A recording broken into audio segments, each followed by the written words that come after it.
Labas, čia Gediminas Grinevičius, verslo treneris, kaip laikaisi ir sveikinu tave prisijungus prie tinklinio marketingo klausimų ir atsakymų transliacijos. Šioje transliacijoje aš atsakinėju tavo rūpimus klausimus apie tinklinį marketingą, lyderystę, pardavimus, komandos statymą, socialinę mediją ir visą kitą, kas yra susijęs su tinklinio marketingo verslu. Ir taip pat už tavo klausimus duodu tau dovanas. Taip, gali laimėti kokį nors mokymą, gali laimėti galbūt knygą, gali laimėti kartais asmeninę konsultaciją su manimi ir panašiai, vien dėl to, kad užduodi tau rūpimą klausimą ir gauni į atsakymą. Tad, kaip sakant, win-win situacija. Ir gauni atsakymus į tavo klausimus ir dar gali laimėti prizus. Tad jeigu žiūri šio video įrašą, padaryk man paslaugą, parašyk grotelės įrašas į komentarus. Jei esi naujas arba nauja, jeigu pirmą kartą žiūri vieną iš mano video, būčiau labai dėkingas, jeigu parašytum naujas arba naujai komentarus. Norėčiau pasakyti tau labas, pasveikinti tave prisijungus prie mūsų bendruomenės. Na ir žinoma, jeigu gausi šio video naudos arba manai kažkam kitam šis video galėtų būti naudingas, būčiau nepaprastai dėkingas, jeigu pasidalintum šiuo video. Aš pats irgi greitai keliauju, pasidalinu šitą video į saviugdos asmeninio tobulėjimo grupę, kad žmonės tenai taip pat galėtų žiūrėti. Jeigu tu gali pasidalinti, būčiau labai dėkingas taip pat. Greitai įmetu į savo story. Šaunu, greitai pažymiu kelis žmonės į komentarus. Labas visiems, kas jungiatės. Šitaip padarom ir šitaip padarom. Gerai. Labas visiems. Labukas Asta, Lina, Vaida, Sandra, Irena, Birutė, Kristina, Asta, Arnoldai. Malonu visus matyti, labukas draugai, kaip jūs laikotės. Greitai dar užtaginu visus saviugdos ir asmeninio tobulėjimo grupėje. Super. Taip. Pažymime čia viską, kad galėtume sėkmingai pradėti mūsų transliaciją. Jėga, save, date. Fantastika, lygtais viskas pas mus veikia. Šaunu, dar greitai verslo puslapyje tik tai pažymiu visus žmonės taip pat ir mes tada galim pradėti mūsų transliaciją ir jau laukiu jūsų klausimų į komentarus. Jeigu tu turi klausimą apie tinklinį marketingą, galbūt kažkas nesiseka, galbūt kažkas nesigana, galbūt kažkas neduoda tau ramybės, galbūt kažkokį klausimą gauni iš savo komandos narių, kurį nežinai kaip atsakyti, tai dabar tavo šansas į komentarus užduok savo klausimą ir aš pasistengsiu tuos klausimus atsakyti. Super. Tvarkelė, dar greitai užmetu akį čia, ar viskas veikia? Veikia. Jėga. Super. Na va, jau matau, klausimai prasideda. Šaunuolės. Taip. Žiūrime, kur čia pirmasis klausimas. Dalios pirmasis klausimas, taigi Dalia, tau dovanų kursas įtakos meistrai. Paskiau parašyk man asmeninę žinutę ir aš tave nemokamai pridėsiu prie to kurso. Ir Dalios klausimas toks. Turiu dilemą. Ar kurtis naują Facebooko profilį, nes daugiau noriu pradėti komunikuoti apie produktą ir nežinau, ar tiesiog esamam profilė kurti viską, ar daryti kažkokią grupę naują, kaip geriau. Tai pagal Facebooko taisyklės šiaip mes kaip ir mums neleidžiama turėti kelių profilių. Taip, tu gali turėti kiek nori grupių Facebooko, tu gali turėti kiek nori verslo puslapių, bet profilį tu teoriškai gali turėti tik tai vieną. Tai antrą profilį susikūrus visą laiką yra rizika, kad Facebookas pamatys, kad tie du profiliai yra tas pats žmogus ir tada arba vieną iš jų užblokuos, arba kitą užblokuos, arba abudu kartais gali užblokuoti ir panašiai. Tai šiaip aš nerekomenduoju kurtis antro profilio, nebent būna pagrindinį profilį užblokavo, nebegali jo naudotis, tada kartais jau esi priverstas susikurti tą papildomą profilį. Tai tokiu atveju, Dalia, aš tau rekomenduočiau, jeigu tu nori atskiro kanalo, per kurį tu galėtum kalbėti būtent tą temą, tai tada susikurčiau galbūt verslo puslapį. Taip, susikurčiau verslo puslapį, nes verslo puslapis yra gerai, kad jisai yra panašiai kaip profilis, į jį irgi gali dėti reelsus, nes vienas greičiausių būdų pradėti pritraukti sekėjus šiuo metu yra reelsai. Taip, taip pat jį aišku gali daryti live transliacijas, kelti postus, storius ir visą kitą. Taip. Ir tuo pačiu gali tada susikurti dar vieną Instagramo paskyrą, dar vieną TikToko paskyrą ir tada būtent vis tiek kursi tą patį turinį ir jį tiesiog dalinsies per tuos 3 kanalus. Verslo puslapis, Instagramas, TikTokas. Taip, ir ypač trumpi video per visas tas 3 platformas, tai tada gana sparčiai gali pradėti auginti savo auditoriją ir tokiu būdu turėsi atskirą kanalą, kuriame tu jau kalbi tik tai tą temą. Taip, nes kai sako, mūsų profilis yra vienas efektyviausių būdų komunikuoti, taip, ištransliuoti informaciją, kadangi ten mes turime daugiausiai draugų, sekėjų ir panašiai dažnai, bet problema, kad ten yra visi, ir mūsų šeima, ir draugai, ir bendradarbiai, taip turiu, reiškia daug žmonių, kuriems realiai neįdomu, tai apie ką mes kalbame. Kai tu susikuri verslo puslapį atskirą arba grupę atskirą, tai tenai žmonių yra mažiau, bet ten jau yra, kai sako, tavo tikslinė auditorija. Reiškia, tą puslapį seks tik tai tie žmonės, kuriem realiai aktualu ta tema, taip, tai ta auditorija yra kur kas didesnis šansas, kad jie kažką pirks iš tavęs ar susidomės to, kad tu transliuoji, nes jau jiems realiai aktuali ta tema. Tai aš rekomenduočiau tada atskirą kanalą panašiai taip, bet vėlgi, kaip sakant, gali testuoti, žiūrėti, taip, nėra tragedijos ir per vieną profilį kalbėti keliomis temomis, taip, tiesiog, kai sako, jeigu tos temos labai stipriai skiriasi, tai tada, auditorija biškelį blaškosi, taip, nes jeigu žmogus ateina dėl tavo produkto temos ir tada tu kalbė apie kažką kito, tai tada gaunasi toksai, bet šitas turinys man neįdomus, taip, man tik tai buvo įdomu ta tema, taip, tai kartais susikoncentruoti į tą vieną temą tikrai verta ir tai gali duoti labai neblogų rezultatų. Šaunu. Tikiuosi atsakiau tavo klausimą dalę. Keliavame prie antrojo klausimo ir antrasis klausimas iš Indrės. Indrė, tau dovanų sandorio kodas kursas, kuriame išmoksi daugiau apie bendravimą su žmonėmis ir įtaką. Ir Indrės klausimas yra, vasarą dauguma komandos narių daro ženkliai mažiau. Kokius pagrindinius žingsnius rekomenduotumėte išlaikyti, kad nedingtų įdarbis? Labai geras klausimas, nes iš tikrųjų dažnai vasarą mes patiriame tą vadinamą summer slump. Taip, tas sulėtėjimas, tas mažiau žmonių pradeda daryti veiksmus ir panašiai. Taip, bet tai vėlgi yra daugelis tų dalykų psichologiškai, taip. Dažnai dėl to, kad žmonės nusprendžia, kad vasara, visi atsipalaidavę, niekas čia nieko nepirks, niekas nesijungs į verslą ir panašiai, ir jie patys tada išeina psichologiškai atostogų 3 mėnesiams ir tada būtent ką Indrė ir sako, tada dingsta tas įdirbis, dingsta tas pagreitis ir tada rugsėjo mėnesį vos neturi nuo nulio vėl pradėti statyti verslą, vėl turi viską, kol įsivažiuos, nes tu apleidai tą verslą, taip? Tai kaip mano mentorius Ray Higdon sako, nėra blogai turėti dieną su nedaug aktyvumo versle, bet neturėtum turėti nei vienos dienos be jokio aktyvumo, taip?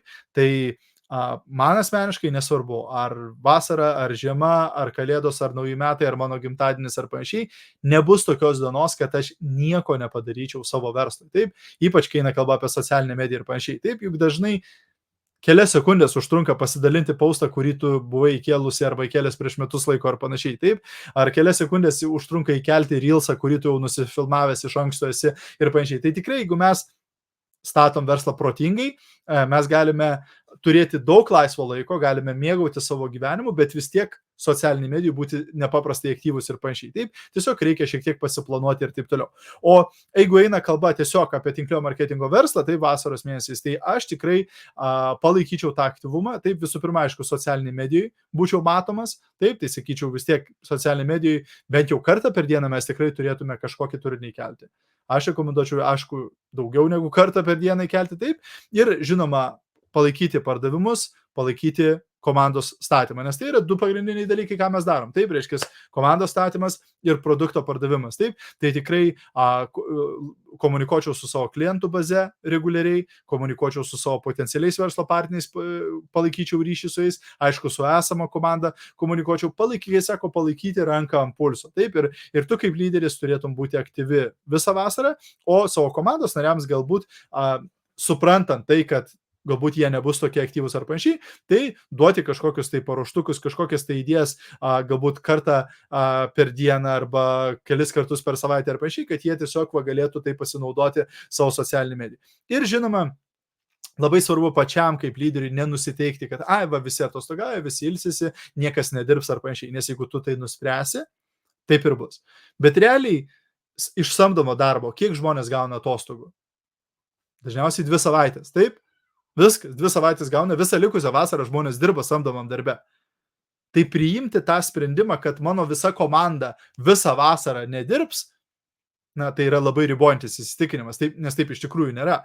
Samdomose darbuose jie dirbs visą vasarą, porą savaičių galbūt atostogaus, visą likusią vasarą jie dirbs. Tai tas pats ir tinklinio marketingo versle. Taip, žmonės neprivalo visą vasarą atostogauti. Taip, tiesiog mes dažnai taip nusprendžiam. Tai aš rekomenduočiau realiai asmeniškai susisiekti su savo komandos nariais ir paklausti. Labukas Indrė, kaip laikaisi, atėjo vasarą ir panašiai, norėjau paklausti, ar šią vasarą planuoju važiuoti atostogų su šeima, galbūt kažkur, tai planuoju tą ir tą savaitę. Jėga, pasiemi darbo kalendorių, pasižymi. Taip? Kalbi su sekančiu komandos, kada tu planuoji. Ir dabar tu turi kalendorių, tu turi grafiką ir žinai, kada tavo komandos nariai atostogauja šią vasarą. Taip? Kada kažkas važiuoja prie jūros, kada kažkas į sodybą, kada kažkas ten į užsienį ar panašiai. Juk ar ne tą patį daro samdomi darbai? Taip? Tu darbė pasiėmė atostogų ir jie turi kalendorių, kuriame sužymėta, kada kuris darbuotojas atostogauja ir panašiai. Ir jie neužsidaro firmą visai vasarai. Taip, jie tiesiog išleidžia žmonės, šiti žmonės tą savaitę atostogauja, šiti žmonės tą savaitę ir kuo puikiausiai tas verslas veikia. Taip, tai lygiai taip pat ir tavo tinklinio marketingo verslas neturėtų užsidaryti visai vasarai. Taip, lygiai taip pat kaip jis neturėtų užsidaryti visam kalėdiniam periodui, visam naujų metų periodui ir panašiai. Taip. Reiškia, verslas realiai turėtų būti visą laiką aktyvus, visą laiką veikti ir panašiai. Taip, bet viskas priklauso nuo mūsų pačių. Taip, jeigu lyderis pradingsta visai vasarai, na tai ir komanda, žinoma, atsipalaiduoja. Dėl to mes turime būti aktyvus, nesvarbu, ar tu keliauji, ar kažkai. Ir vėlgi, kažkas galbūt nesutiks, sakys, Gediminai, reikia padėti telefoną ir be telefono ilsėtis per savo atostogas ir panašiai. Valio, jeigu tau būtina tai daryti, jeigu tu kitaip negali atsipalaiduoti, tada dėk tą telefoną į seifą ir ilsėkis ir panašiai. Bet aš asmeniškai, aš ir keliaudamas, ir atostogaudamas ir panašiai, tikrai ir foto pasidarau, ir video nusifilmuoju, ir socialinį mediją išlieku aktyvus ir panašiai. Taip, nes man tai yra mano verslas, man tai yra mano pajamų šaltinis, man tai yra mano darbas, taip, ir aš tikrai nenoriu prarasti to pagreičio, kurį aš sukūriu. Taip, nes turim suprasti labai paprastą dalyką, ypač su socialinė medija. Taip, jeigu tu dingsti iš tos socialinės medijos savaitėj, 2-3 mėnesiui, tai tie žmonės, kurie tave seka, arba sekė, jie ras kitus žmonės, kuriuos jie gali sekti. Nes jie nesakys, dabar Indrė išvažiavo atostogų 2 savaitėm, tai gerai, tai tada aš neįsiu į Facebooką 2 savaitės. Ne, jie toliau eis į tą Facebooką, Instagramą ir TikToką. Tiesiog jie pradės sekti kitus žmonės vietoj tavęs. Vietoj to, kad jie žiūrėtų mano transliaciją, jie pradės žiūrėti kitų žmonių transliaciją. Vietoj to, kad jie žiūrėtų mano storius, jie žiūrės kažkieno kito storius. Vietoj to, kad jie žiūrėtų mano reelsus, jie žiūrės kažkieno kito reelsus. Bet kai aš grįšiu po tų 2-3 savaičių buvimo neaktyvus socialiniai medijai, nėra garantijos, kad jie dabar grįš atgal ir vėl žiūrės mano turinį. Jie gali sakyti, žinai ką, ten įdomiau, ten jau aš pripratau, aš jau nebenoriu. Taip, ir viskas. Ir tokiu būdu labai lengva prarasti tą įdirbį, kurį mes sukūrėme. Taip, tai aš tikrai išlikčiau aktyvus ir stengčiausi padėti komandai išlikti aktyviems. Vėlgi galima pagalvoti kažkokiu tai konkursu, kažkokiu tai prizu, kažkokiu tai kitų paskatinimų, kad ta komanda net ir vasaros mėnesiais išliktų aktyvus būtent versle. Ir tarp kitko, už poros savaičių čempionų lygoje aš darysiu būtent 10 dienų komandos statymo iššūkį. Tai tiems, kas esate čempionų lygoje arba prisijungsite prie čempionų lygos, tai galėsite šiek tiek sustiprinti savo rezultatus šią vasarą, nes būtent 10 dienų iš eilės duosiu mokymą ir užduotį. Mokymą ir užduotį. Mokymą ir užduotį, kad būtent palaikytumėte tą aktyvumą tomis vasaros dienomis ir nepaleistumėte būtent to pagreičio, kurį esate sukūrę savo versle ir galbūt dar geresnius rezultatus gautumėte. Nes vėlgi visą laiką yra tas dalykas, jeigu visi galvoja, kad visi vasarą nedirba ir atsipalaiduoja, tai kas atsitinka? Reiškia, mažiau tinklinio marketingo atstovų tada dės postus, rašys žinutes, bus aktyvus. Ką tai reiškia? Reiškia, tau mažiau konkurencijos arba tau dėmesys yra pigesnis tuo metu. Taip, tai jeigu tu išnaudoji tai gausi geresnį rezultatą. Tvarkelė. Labukas visiems, kas prisijungėte, jeigu galit, pasidalinkite šią transliaciją, parašykite į komentarus, pasidalinau, padarysite man didžiulę paslaugą. Super. Deimantės, matau klausimą, aišku, aš čia negalėsiu tau, Deimantė, pademonstruoti, tau dovanų verslo kūrimas poroje, galbūt pačiai bus įdomu arba kažkam iš komandos padovanosi. Ir Deimantė klausia, niekaip nepavyksta sujungti savo Facebook puslapio ir Instagram naujo profilio. Kaip tai padaryti? Taip, tai labai svarbu atkreipti dėmesį būtent kokia tavo Instagramo yra paskyra, nes Instagrame mes galime turėti asmeninę paskyrą ir galime turėti verslo paskyrą. Taip, tiesiog turite nueiti į nustatymus ir susirasti, ten vienoje vietoje bus pasirinkimas, koks yra tavo profilis. Ir asmeninis Instagramas gali būti susijęs su asmeniniu Facebooku. Verslo Instagramas gali būti susijęs su verslo puslapiu. Taip, tai dėl to reikia pakeisti Instagramo būtent paskyrą į verslo ir tada arba Instagrame yra vėlgi per nustatymus nuėjus, tu gali prijungti savo verslo puslapį arba bandyti iš savo verslo puslapio prijungti Instagramą. Taip, bet vienu ar kitu būdu tada turėtų pavykti juos sujungti. Bet svarbu, kad būtų verslo Instagramas ir verslo puslapis arba asmeninis Instagramas ir asmeninė Facebooko paskyra. Virginija užduoda neblogą klausimą. Virginija, tau Progreso akceleratorius konferencijos įrašas. Paskiau parašyk man žinutę, tave nemokamai pridėsiu prie to mokymo įrašo. Ir Virginija klausia, kokiomis valandomis ir kiek kartų per dieną kelti skelbimus. Labai geras klausimas, nes jisai gana dažnai pasitaiko. Dažnai žmonės nėra tikri. Taip, tai trumpas atsakymas būtų kuo daugiau ir kuo dažniau, bet realiai vieną kartą per dieną, aišku, aš sakyčiau, būtina kažką įkelti savo socialinės medijos paskyrą. Taip, neturėtų praeiti nei viena diena, kai nieko nebuvo įkelta ant tavo Facebook. Taip, kai aš asmeniškai konsultuoju žmonės, tai iš karto keliauju į socialinę mediją, atsidarau jų profilį ir žiūriu, ant kiek pastovus jų postai. Ir jeigu matau, kad postas 4 dienos tarpas, postas 5 dienos tarpas, postas, tai iš karto aišku, kodėl jie negauna rezultato socialinė medija. Taip, nes paprasčiausiai jie nėra matomi. Taip, socialinė medija, kur eina žmonių dėmesys, ten teka žmonių pinigai. Jeigu tu nesimatomas, tai tu ir neuždirbsi pinigų. Ir jeigu tu nepaustini kiekvieną dieną, tai tu tikrai nesimatomas. Taip, tai pirmas dalykas yra tas pastovumas, kad kiekvieną dieną mes turėtume kažką kelti į savo socialinę mediją. Bet žinoma, jeigu mes norime geresnio rezultato, tada prie pastovumo mes taip pat turėtume pridėti intensyvumą. Taip, tai ką tai reiškia? Reiškia tada pradėti dėti 2 kartus per dieną, 3 kartus per dieną, 4 kartus per dieną, 5 kartus per dieną ir panašiai, kiek tu gali, kiek tau, kaip sakant, leidžia tavo fantazija, kiek tau leidžia tavo laikas ir panašiai. Taip, tai aš rekomenduočiau, aišku, išskirstyti tą turinį, aš nerekomenduočiau atsisėsti iš ryto ir iškart visus 5 paustus įkelti ant savo profilio ir tada visą dieną nieko nekelti. Žinoma, ne. Aš rekomenduočiau iš ryto tada įkelti paustą, už poros valandų įkelti paustą, dar už poros valandų įkelti paustą ir tokiu būdu išskirstyti tą turinį per visą dieną, kad tu pagautum didesnę dalį savo auditorijos. Taip, tai reiškia, pagausi žmonės, kurie iš ryto prisijungia, pagausi žmonės, kurie vakare prisijungia, pagausi žmonės, kurie per pietus prisijungia ir panašiai.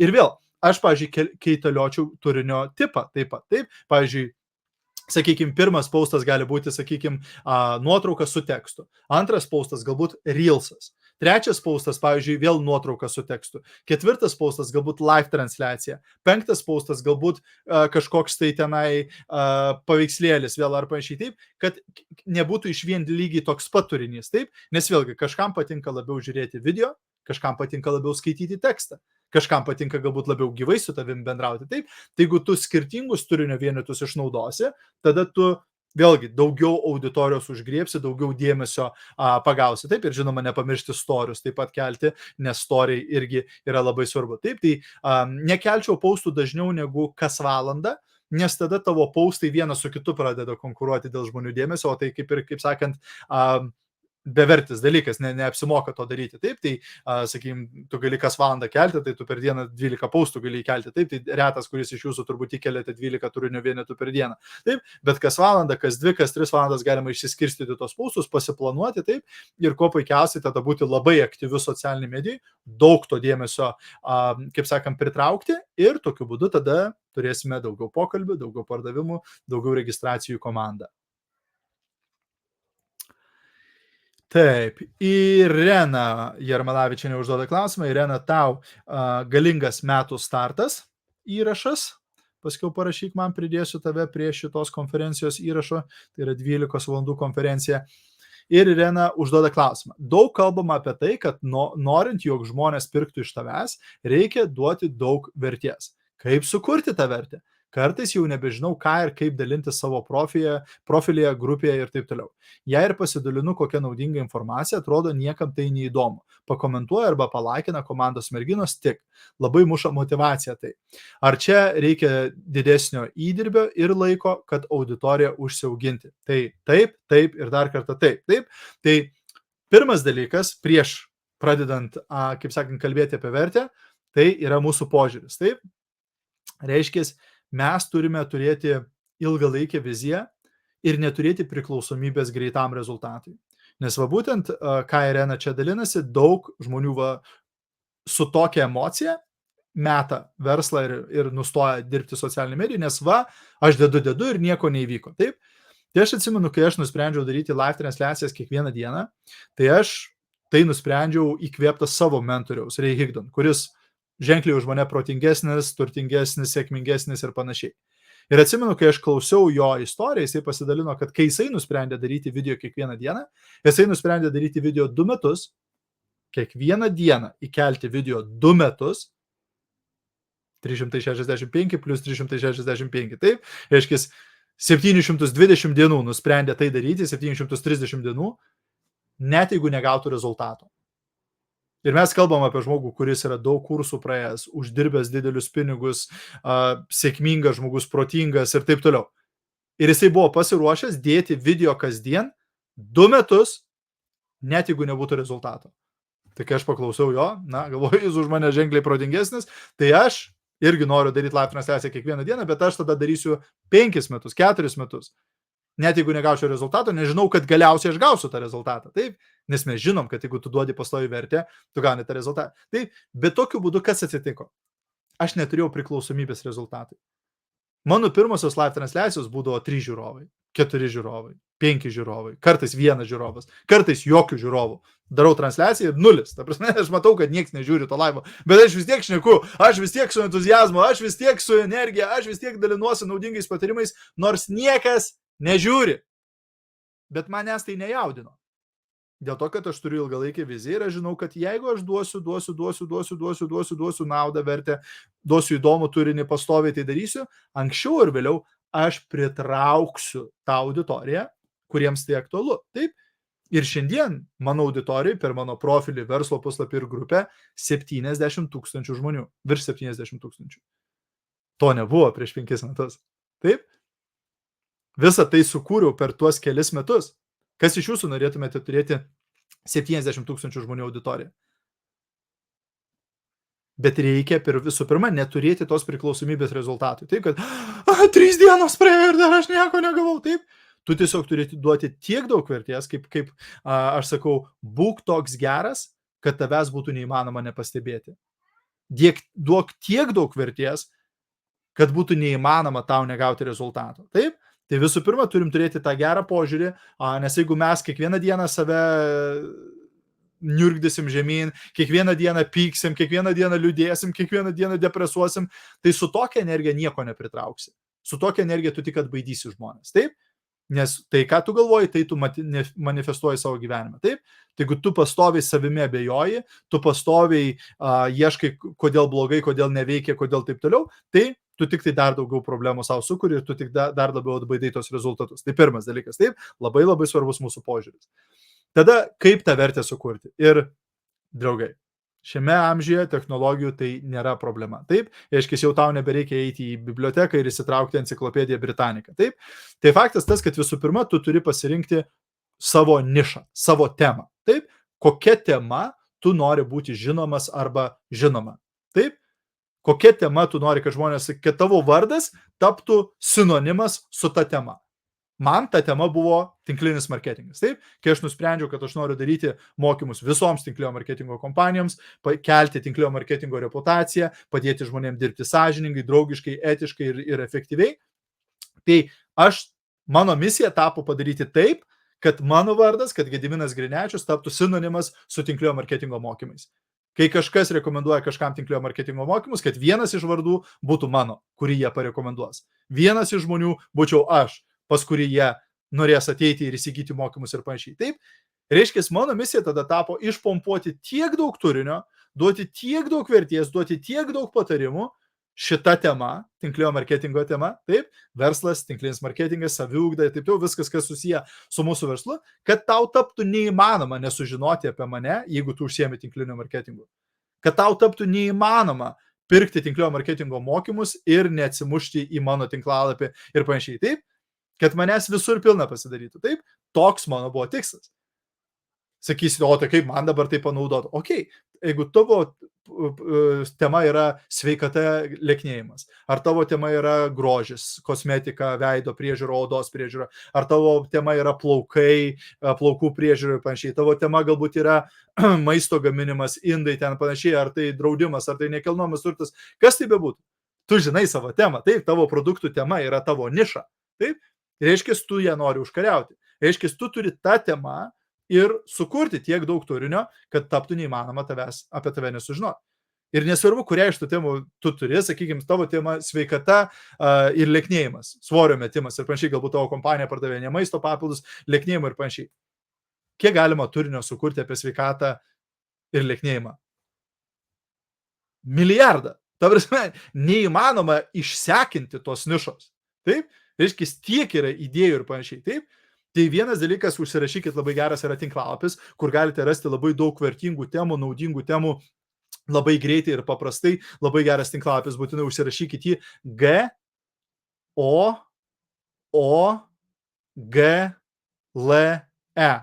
Jau esat girdėję apie šią? Jo, Google.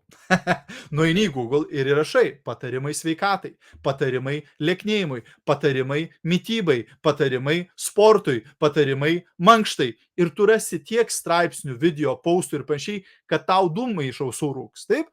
Visa ta informacija yra tau prieinama.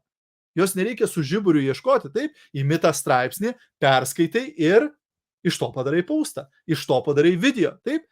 Dažnai manęs klausia žmonės, Gediminai, kaip tu tiek sugalvoji temų, kaip tau nepritrūksta idėjų, apie ką daryti laivus ir postus ir storius ir panašiai. Dėl to, kad aš nuolatos stengiuosi savo srityje tobulėti.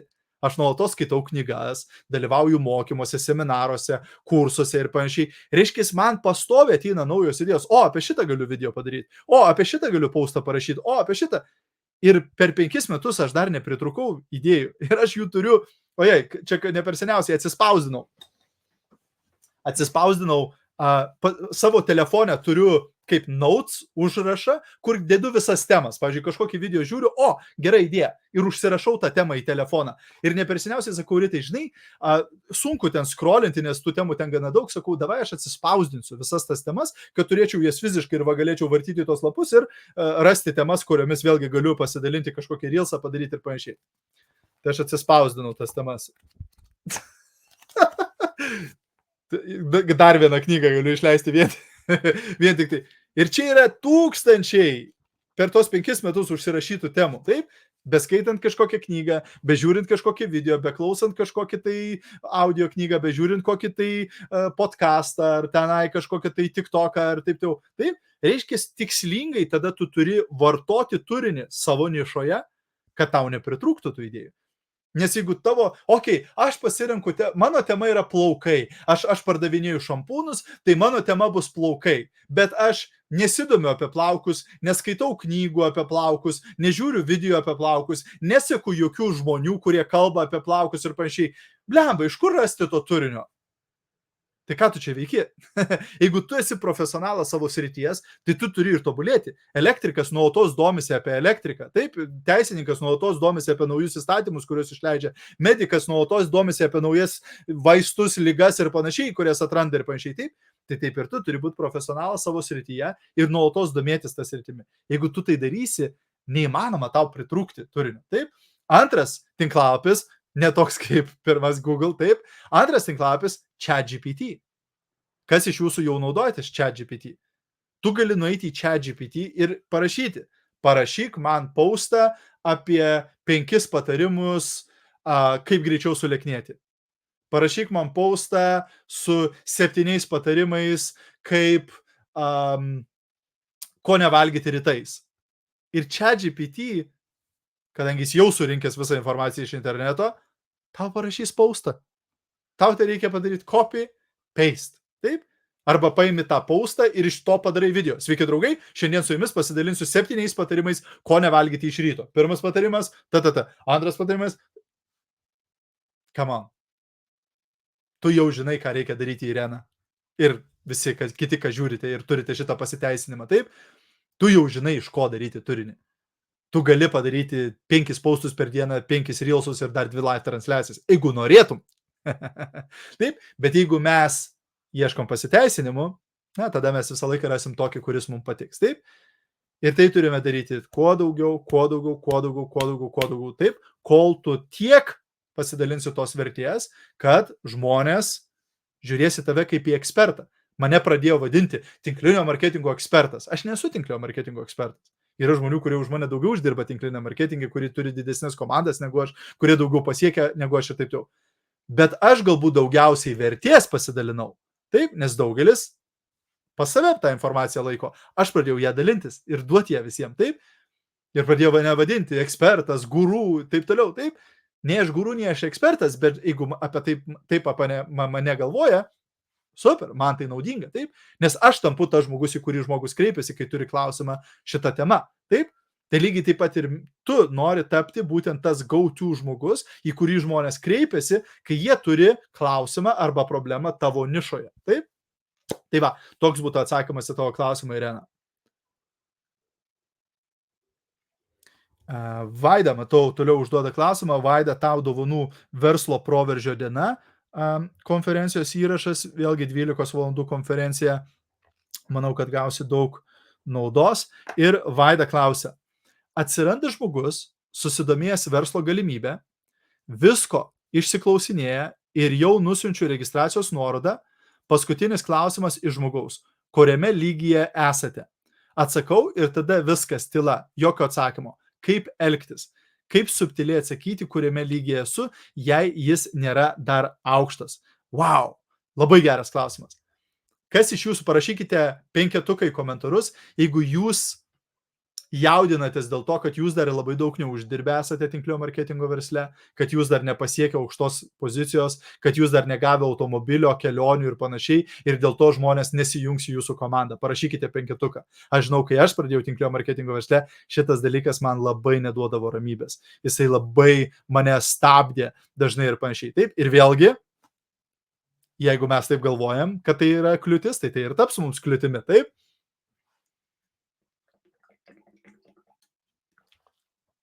Bet turi suprasti vieną dalyką.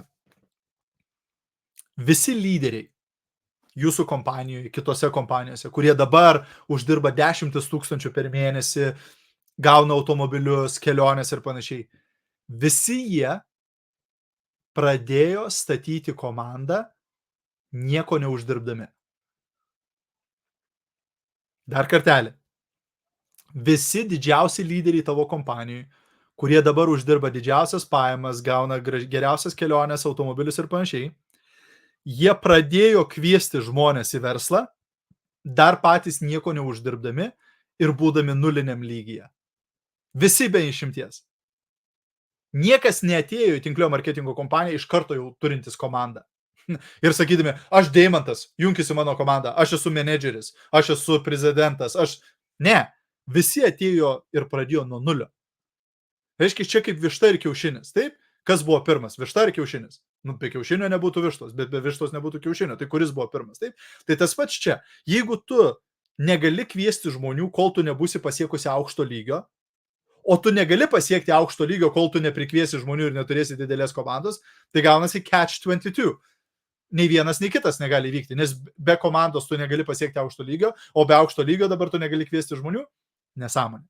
Taip? Tai reiškia, tai yra tiesiog ribojantis įsitikinimas. Bet kadangi, jeigu tu pastoviai apie tai galvoji, jeigu tai yra tau didelis stabdis, žinai, kas atsitiks, pastoviai gausi šitą klausimą. Nes būtent, dar kartelį pažiūrim Vaidos klausimą. Taip, paskutinis klausimas iš žmogaus, kuriame lygyje jūs esate. Aš irgi kartais tai gaunu, bet retai. Jeigu tu pastoviai gauni šitą klausimą, tai tu kažką sakai, kažką darai, arba kažką galvoji, kas pritraukia šitą klausimą. Kad ir kaip būtų neskanu tai priimti, daugelis prieštaravimų, kuriuos mes gauname iš savo potencialių pirkėjų arba potencialių verslo partnerių, mes juos sukuriam. Jeigu tu galvoji, kad tavo produktas brangus, brolyti, tai tu gausi per brangų pastoviai. Jeigu tu galvoji, kad žmonės neturi laiko statyti verslą, tai tu ir gausi pastoviai, neturiu laiko, oi, netokiom veiklom neturiu laiko. Nes tu pritrauki tai, ką galvoji. Taip, tai kai sako, visų pirma, turim parduoti savo, kad galėtume parduoti kitiem. Kai tu tuo tiki šventai, kai tu tuo tiki įsitikinęs iki kaulų gelmių, tada tu gali kur kas efektyviau rekomenduoti. Taip? Bet jeigu tas žmogus atsisako vien tik dėl tos priežasties, kad tu nepasiekiai kažkokio tai lygio, tai tiesiog tas žmogus nesuprato šito verslo. Nes aš galiu ateiti į tavo komandą ir už tave pasiekti aukštesnį lygį. Aš galiu ateiti į tavo komandą ir už tave uždirbti daugiau pinigų. Dėl to tinklinis marketingas nėra žmogus viršūnėje uždirba visas pinigus, taip, ar pirmas atėjęs visus pinigus gauna, taip. Žmonės kaip dažnai turi tą prieštaravimą, kad tinklinio marketinge pirmieji atėję gauna visus pinigus, o tu čia atėjęs nieko negausi. Nesąmonė. Aš turiu komandos narę, kuri už mane uždirba daugiau negu aš. Kaip taip gali būti? Jinai atėjo po manęs į verslą, taip, bet jinai pastatė geresnę komandą, geresnę struktūrą ir jinai uždirba daugiau negu aš. Taip, reiškia, tinklinis marketingas dėl to ir yra sąžiningas verslas ir čia ne jokia ne piramidė, nes žmogus atėjęs po tavęs gali uždirbti daugiau. Tai jeigu tas žmogus nenori ateiti į tavo komandą vien dėl to, kad tu kažkokio tai lygio nepasiekus, tai tas žmogus net nesupranta tinklinio marketingo verslo. Taip, tai tokiam žmogui gali paaiškinti, kad aš esu tokiame ir tokiame lygyje ir aš turiu didelius tikslus, aš planuoju pasiekti šitą lygį ir panašiai ir žinoma kviečiu tave jungtis į mano komandą ir mes kartu galime siekti tų aukštų lygių. Bet mano lygis tavo lygiui neturės įtakos. Dėl to, kad visų pirma, tu dirbsi su mūsų lyderiais ir mūsų lyderė yra tokį lygį pasiekusi, kita lyderė pasiekusi tokias pajamas ir panašiai. Antras dalykas, tu naudosies sistema ir ta sistema būtent visiems padeda gauti rezultatus. Reiškia, ne mano pajamos tavo pajamom įtakos neturės. Taip, reiškia, tu gali ženkliai daugiau už mane uždirbti arba ženkliai mažiau už mane uždirbti. Taip, tavo pajamos priklausys nuo to, ką tu darai ir kiek tu įdedi pastangų ir darbo. Taip. Bet jeigu tu naudosies mūsų sistema, kuria naudojasi mūsų top lyderiai, kurie sukūrė pačius didžiausius rezultatus ir pačias didžiausias pajamas, tai ir tu gali sukurti tas pačias pajamas. Nepriklausomai nuo to, kokį lygį aš esu pasiekusi ar panašiai. Taip, jeigu žmogus to nesupranta, tada paprasčiausiai tam žmogui nesi. Ir aš irgi esu praradęs žmonių, jeigu taip galima pavadinti praradęs, taip, kurie irgi paklausė, o kuriame lygyje tu ir aš pasakiau jam, kokiame lygyje aš esu ir jie nusprendė nesijungti. Viskas tvarkoja. Reiškia, tam žmogui nebuvo lemta būti tavo komandai, tam žmogui nebuvo skirta su tavim, tam žmogui nepakeliui. Taip, mes turime kviesti tiek daug žmonių, kad nesijaudintume dėl tų, kurie neprisijungia, nes turėsime tiek daug, kurie prisijungia. Taip, tad pagalvok apie visus šitus dalykus, Vaida, tikiuosi, kad naudinga ir manau, tai tau padės išvengti tos problemos.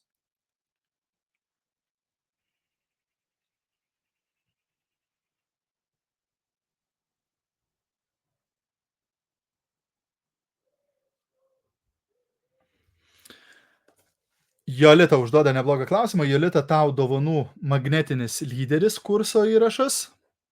Ten išmoksi daug apie tai, kaip pritraukti daugiau komandos narių. Ir Jolitos klausimas yra toks. Kokį veiksmų planą galiu duoti komandai, kad išlaikytų esamus lygius ir nekristų, o gal net pakiltų aukščiau?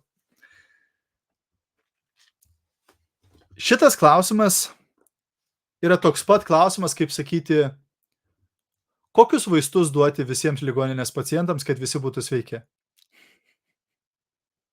Priklauso nuo ligos. Taip, negali vieno vaisto duoti visiems ligoninės pacientams, taip, nes kažkas serga vėžiu, o kažkas peršalęs yra tiesiog. Negali to paties vaisto duoti visiems.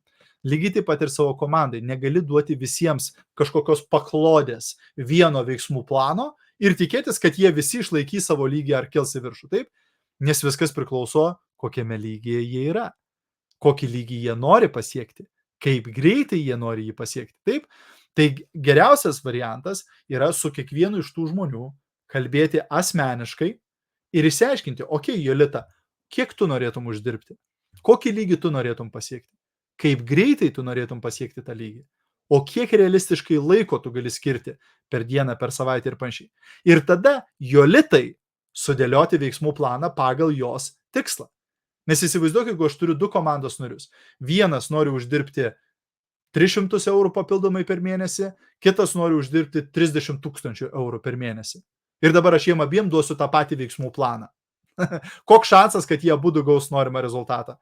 Mažas, taip? Vienam gali būti tas planas bus ženkliai per didelis, nes jisai nori tik papildomai 300 susidirbti ir neturi tikrai tiek daug laiko ir nenori dėti tiek pastangų. Kitas nori 30 000 ir jam bus per mažas tas veiksmų planas, jis tikrai nepadės uždirbti tiek daug pinigų, taip? Tai reiškia, veiksmų planas visą laiką eina kartu su tikslais. Taip, jisai atitinka mūsų tikslus. Tai tam žmogui, kuris galbūt nori tiesiog papildomas pajamas susikurti, jis neskuba, gali tai užtrukti pusmetį, metus laiko ar panašiai, tai gali būti veiksmų planas 20 ne per dieną surinkti, 1 video per dieną padaryti ir 15-30 minučių saviugdos.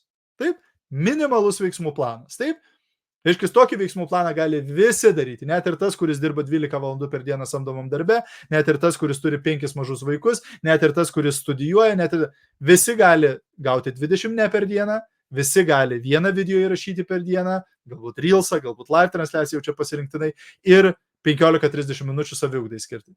Visi gali, taip? Bet aišku, toks veiksmų planas nesukurs tau astronominių pajamų per labai greitą laiką, taip?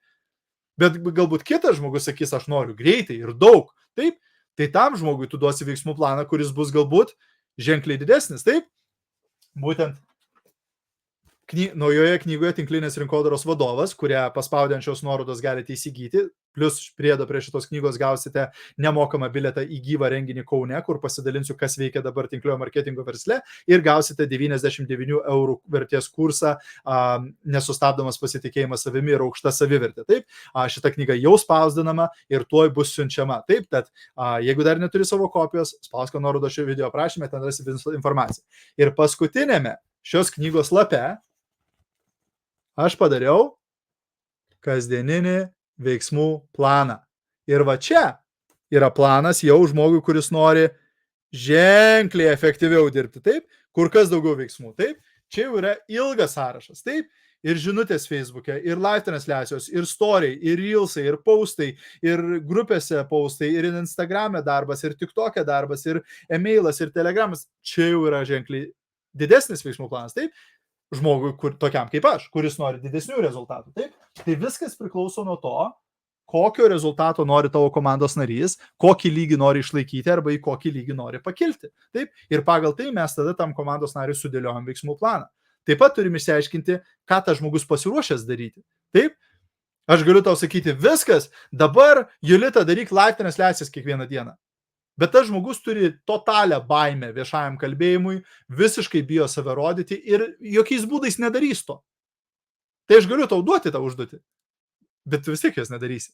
Tai aš turiu įsiaiškinti, okei, Jolita, tu nori šito dalyko, tu nori per tiek laiko, ką tu esi pasiruošusi daryti? Ar tu pasiruošusi kontaktuoti savo draugų, šeimos narius, pažįstamus? Taip esu, okei, pasižymė. Ar tu pasiruošusi kontaktuoti nepažįstamus žmonės? Taip, užkalbinti naujus žmonės nepažįstamus socialinėje medijoje? Taip esu, okei. Ar tu esi pasiruošusi save filmuoti, save rodyti, pavyzdžiui, per story, per reelsą, per live transliaciją?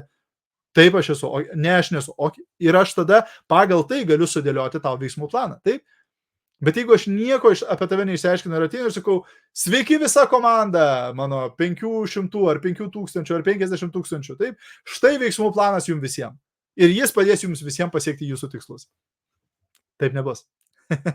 Taip, mes turime būtent sukurti veiksmų planą pagal to žmogaus poreikius. Jėga. Sekantis klausimas yra Jūratė užduoda klausimą. Jūratė, tau kursas pinigų gausos principai. Jame išmoksi daugiau apie pinigus ir kaip jų turėti daugiau savo gyvenime ir kaip jų pritraukti daugiau į savo gyvenimą. Ir Jūratės klausimas yra toks. Kiek laiko turėtų užtrukti saviugda, jeigu atradai nišą, kurios tema nori skelbti postus ar pritraukti potencialius verslo partnerius? Taip? Tai žinoma, mes neturėtume visą laiką praleisti darydami tik saviugdą. Tarp kitko, draugai, jeigu gaunate naudos iš šitos transliacijos, būčiau nepaprastai dėkingas, jeigu paspaustumėte mygtuką share ir pasidalintumėte šitą transliaciją, kad daugiau žmonių pamatytų ją. Taip, nes galbūt kažkam būtų vertinga, bet jeigu gaunate vertės iš šitos transliacijos, pasidalinkit, galbūt kitiems žmonėms bus taip pat naudinga. Taip? Saviugda yra nepaprastai svarbus dalykas, bet aišku, tai nėra pajamas generuojantis veiksmas. Taip? Bet vienas geriausių pavyzdžių, apie kurį aš esu girdėjęs, tai iš vieno mano mentorių Fraser Brooks, kai jisai parodo saviugdą ir veiksmą kaip dvi pėdutės. Ir jisai sako, saviugda, veiksmas. Taip? Jeigu mes darom saviugdą, veiksmas, saviugda, veiksmas, saviugda, veiksmas, saviugda, ir mes tada einam į priekį. Bet jeigu tik tai saviugda, o nėra veiksmo, tada viena koja eina, tada mes sukamės ratu vienoje vietoje. Jeigu tik tai veiksmas, bet jokios saviugdos, vėl mes dažnai užstriksime tam pačiam lygyje, toj pačioj vietoj ir nebeprogresuosim, nebetobulėsim. Taip? Tai aš rekomenduočiau saviugdai skirti, nuo 15 minučių iki pusės valandos, galbūt net valandą per dieną. Vėlgi, priklauso, kiek apskritai tu laiko skiri savo verslui per dieną. Taip? Jeigu tu verslui skiri valandą per dieną, tai tada saviugda maksimum 15 minučių. Bet jeigu tu savo verslui skiri 8 valandas per dieną, tai tu gali valandą drąsiai skirti saviugdai. Taip? Ir aš dažniausiai rekomenduoju daryti kada saviugdą. Kada rankos užimtos ir protas laisvas. Taip? Pavyzdžiui, jeigu tu gali rašyti kažkam žinutės, tai rašyk žinutės geriau. Jeigu tu gali kažkokį postą ar video įkelti, tai geriau daryk postą arba video. Bet jeigu tu, sakykim, gamini maistą ir tavo rankos užimtos, tu ten pjaustai, darai kažką maišai, taip, tuo metu galbūt tu negali daryti video ar ten posto, tuo metu pasileisk saviugdą. Taip? Arba galbūt tu važiuoji automobiliu. Taip? Ir kol vairuoji automobilį, tu tikrai negali dar žinučių rašinėti. Taip? Tai pasileidi tada kokią nors audio knygą. Ir bevažiuojant tu klausai ir kažką išgirsti naudingo, kažkokias įdomias mintis ar panašiai. Galbūt tu eini sportuoti į sporto klubą. Taip, aš einu į sporto klubą ir visą laiką darau valandą laiko kardio. Taip, arba dviratį minu, arba ant takelio einu, arba su tuo elipse darau taip. Ir kol aš darau kardio, dažniausiai aš valandą laiko klausau kažkokią tai saviugdą, taip, audio knygą, kažkokią podcastą, kažką, webinaro kokį įrašą ar panašiai, taip, nes tuo metu mano rankos užimtos, bet protas laisvas, taip, tai aš galiu kuo puikiausiai tuo metu daryti saviugdą, taip, tai tokiu būdu aš galiu ir valandą padaryti saviugdos ir panašiai, bet tai nevalgo mano produktyvaus laiko, taip, to laiko, kurį aš galėčiau skirti būtent veiksmų darimo ir panašiai, taip, tai tu turi būtent visą laiką taip pasverti, taip, kad nebūtų taip, kad kai sakant, visą dieną darau saviugdą, bet vis tiek negaunu rezultato. Žinoma, ne. Nes saviugda pakels mūsų motivaciją, duos mums idėjų, duos mums strategijų, užaugins mūsų storesnę odą. Ir labai vertingas dalykas yra saviugda, asmeninis tobulėjimas. Bet vien tik iš saviugdos mes verslo nepastatysim. Taip? Didumą laiko mes turime daryti pajamas generuojančius veiksmus. Ir tai yra, kai mes bendraujame su potencialiu klientu arba potencialiu verslo partneriu, arba kai kuriam turinį, kuris gali pritraukti potencialų klientą arba verslo partnerį. Tai va, Jūrate, tikiuosi, atsakiau tavo klausimą.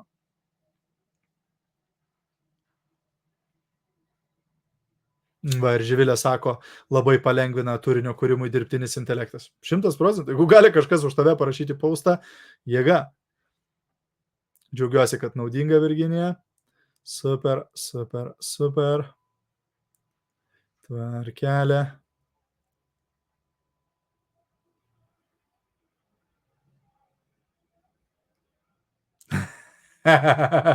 Vidas gerą rašo komentarą. Aš nuvedžiau prie šiukšliadėžės ir liepiau susirinkti tuščius butelius, parduoti ir turėsi pinigų. Tuo ir baigėsi kontaktas, nes išvedė pasisakymai, kad neturiu pinigų. Nu va. Ir tokiais, čia jau toksai yra gana agresyvus būdas, bet irgi padeda greit rūšiuoti žmonės tada. Jėga. Super, atrodo pasibaigė klausimai. Na ką, jeigu pasibaigė klausimai, ar čia man tiesiog neužkrauna? Palaukit, žiūriu. Ne, atrodo, kad lygtais baigėsi klausimai mūsų. Super, tai ką, tiek šiandien tada. Tikiuosi, kad buvo naudinga. Visiems gero likusio sekmadienio ir, sakau, iki greito ir žinoma, jeigu gavote naudos, būčiau labai dėkingas, jeigu pasidalintumėte ir dar kartelį primenu, kad jau galite įsigyti Tinklinės rinkodaros vadovas, tai yra tinklinio marketingo vadovėlis, čia sudėjau 14 metų patirtį, čia sudėjau 1000 eurų, kuriuos išleidau ant mokymų, mokindamas iš savo mentorių, tai yra pažingsniui, tai yra pratybos, nes čia ne tik tai informacija, bet ir užduotis, kad galėtum sėkmingai būtent atlikti jas ir gauti rezultatus savo versle. Parekomenduok tai kiekvieną kiekvienam komandos nariui, kuris nori, kad gautų rezultatą, parekomenduok šitą knygą kiekvienam naujokui, kuris jungiasi prie tavo komandos, kiek kartų turėjai naujokus, kurie prisijungia ir taip ir nepradeda daryti, nes nesupranta, ką čia reikia daryti. Šita knyga bus kaip vadovėlis, žingsnis po žingsnio, kaip pratybos, jie galės eiti skyrius po skyriaus ir daryti tos veiksmus, kad pradėtų gauti rezultatą. Šita knyga yra būtina visiems, kas dar neuždirba 1000 eurų per mėnesį savo tinklinio marketingo versle, turėtų įsigyti šitą knygą ir ją perskaityti, nes čia yra žemėlapis į pirmą 1000 eurų per mėnesį tavo tinklinio marketingo versle. Tad jeigu dar neturi šios knygos, spausk nuorodą šio video aprašyme, ten rasi visą informaciją ir pasimatysime jau gyvame renginyje Kaune premjeroje, kur kiekvienam iš jūsų pasirašysiu šitą knygą, įrašysiu palinkėjimą, kartu nusifotografuosime ir tada spalio 1 dieną visi gausite būtent prieigą prie kurso apie saviugdą, apie pasitikėjimą savimi ir savivertę. Taip, ir aš manau, daugeliu tinklinio marketingo atstovų reikia daugiau pasitikėjimo savimi, reikia aukštesnės savivertės. Taip, tai manau vėlgi padės daugeliu iš jūsų gauti dar geresnius rezultatus. Ačiū, gero likusio vakaro ir iki greito. Čiau, čiau, viso, iki.